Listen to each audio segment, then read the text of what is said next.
Hello மக்கள் எல்லாமே பேப்பரில் தான் வரைஞ்சி வச்சிருக்கான்னு தானே பார்க்குறீங்க. இது வேறு எதுவும் இல்லைங்க. இது பார்த்தா வந்து நம்மளுடைய ஆர்டிமியா ஹேச்சரி செட்டப்பு. ஸோ அதுக்கு இதுக்கெல்லாம் வரைஞ்சி வச்சிருக்கேன்னு கேட்டிங்கன்னா, நான் நிறைய மெத்தட் ட்ரை பண்ணிட்டேன். ஆனால் வந்து எதுவுமே செட் ஆகல. அதனால தான் இதை பக்காவாக பண்ணி வச்சுருக்கேன். ஒரு 2-3 நாள் இருந்து டயக்ராம்லாம் போட்டு பக்காவாக ரெடி பண்ணி வச்சுருக்கேன். ஸோ எப்படின்றத பார்த்தலாம் இப்போ. ஃபஸ்ட்டு பார்த்தா வந்து ஏர் பம்பில் வந்து பார்த்தா வந்து ஒரு 3 எல். இது எதுக்கு அப்படின்னா, என் வீட்டில் வந்து செவர் இருக்குது. அந்த செவரை வந்து தாண்டி வரதுக்கு 3 எல் போட்டு கனெக்ட் பண்ணிடலாம்.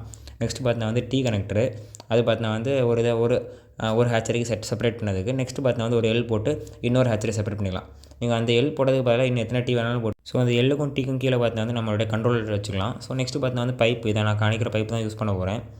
ஸோ அதுக்கு கீழே பார்த்தா வந்து திருப்பி பார்த்தா வந்து அந்த கண்ட்ரோலரை வச்சு பார்த்தா வந்து கனெக்ட் பண்ணிக்கலாம். அதே மாதிரி பார்த்தா வந்து 2 இதுக்குமே கனெக்ட் பண்ணி அதை பார்த்தா வந்து ரெண்டுமே சேம் சைடு வர மாதிரி கனெக்ட் பண்ணிவிட்டு நெக்ஸ்ட்டு பார்த்தா இன்னொரு டீ போட்டு அதை ரெண்டையுமே கனெக்ட் பண்ணி ஒரு அவுட் மாதிரி விட்டுக்கலாம் இன்னொரு பைப் கூட. இவ்வளோ தாங்க மொத்த செட்டப்பு.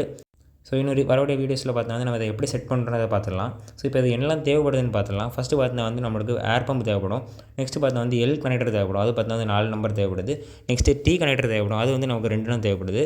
நெக்ஸ்ட்டு பார்த்தா வந்து கண்ட்ரோலர் பார்த்தா வந்து 4 தேவைப்படுது.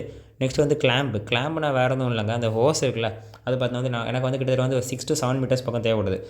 ஸோ அது எல்லாத்தையுமே வாலில் ஹோல்ட் பண்ணதுக்கான கிளாம்பு. மற்றபடி பார்த்தா வந்து பாட்டிலு, த்ரெட்டு, அப்புறம் வந்து ஸ்டிக்கு. அவ்வளோதாங்க. இனி வரக்கூடிய வீடியோவில் எப்படி செட் பண்ணுறதுன்னு பார்த்துடலாம்.